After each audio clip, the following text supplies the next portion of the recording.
Hi అండి. నిన్న మా ఇంట్లో గృహప్రవేశ ఫంక్షన్ ఇలా జరుపుకున్నాము. ముందు బంతిపూలతో ఇల్లంతా డెకరేషన్ చేయించాము. తర్వాత వెనకాతల బ్యాక్ డ్రాప్ ఏం పెట్టించామంటే బంతిపూలతోటి ముగ్గు వచ్చేటట్టు, మెలికల ముగ్గులు వచ్చేటట్టుగా పసుపు థీమ్ తోటి మేము అరేంజ్ చేసుకున్నాము. ఫస్ట్ గృహప్రవేశం అయ్యింది. బిందుతో వాటర్ పట్టుకొని గోమాతని, తులసి కోటని, అలాగే గౌరీదేవిని, లక్ష్మీ గణేషుని పట్టుకుని మంగళహారతులతో గృహప్రవేశం అయ్యామండి. గృహప్రవేశం అయిన తర్వాత గృహప్రవేశానికి మా ఏపరాలు గారు, మా అక్క, వదిన, అన్నయ్య మొత్తం 4 ఫ్యామిలీ 5 ఫ్యామిలీలు కలిసి అడుగు పెట్టాము. అడుగు పెట్టిన తర్వాత లోపలికి గృహప్రవేశ కార్యక్రమం పూర్తయిన తర్వాత వాస్తు పూజ జరిగిందండి. పంతులు గారు వచ్చి వాస్తు పూజ జరిపించారు.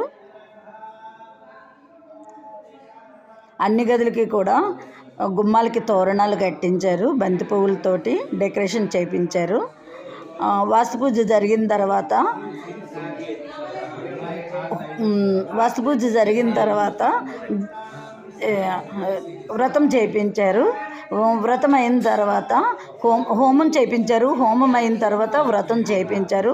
హోమం కూడా అగ్ని పెట్టి బాల్కనీలో హోమం జరిపించి అన్నీ యథావిధిగా స్లోగా మంచిగా అన్నీ వాస్తు పూజ, గృహప్రవేశము, హోమము, తర్వాత వచ్చి పాలు పొంగించి పరవణం వండడము, ప్రసాదము ఇవన్నీ చేసిన తర్వాత వ్రతం చేయించారండి. సత్యనారాయణమూర్తి వ్రతము. ఒక 40 మంది గ్యాదర్ అయ్యారు ఈ ఫంక్షన్కి. ఇది దేవుడి రూమ్ అండి. దేవుడి రూమ్ని కూడా అలంకరించాం చిన్నగాను.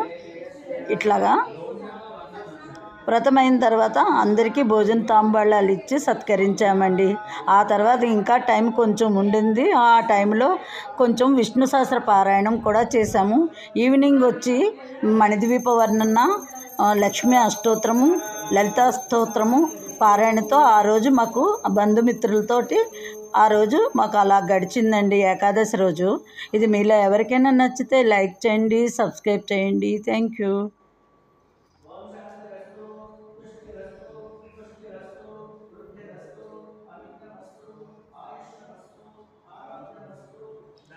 ఇలాగే రిటర్న్ గిఫ్ట్ కూడా మాకు తోచింది అందుబాటులో చిన్నగా రిటర్న్ గిఫ్ట్ కూడా అందజేసాము. అందులో డ్రై ఫ్రూట్స్, పసుపు, కుంకుమ, బ్లౌజ్ పీసు, రిటర్న్ గిఫ్ట్ ప్యాకింగ్తో సహా, ఆవు దూడ బొమ్మ ఉన్న కవర్తో సహా కస్టమైజ్ చేయించి ఇచ్చామండి. బంధువులను ఇలా సత్కరించాము. ఇది మీలో ఎవరికైనా నచ్చితే లైక్ చేయండి, సబ్స్క్రైబ్ చేయండి. ఇలాంటి కావాలంటే మమ్మల్ని కాంటాక్ట్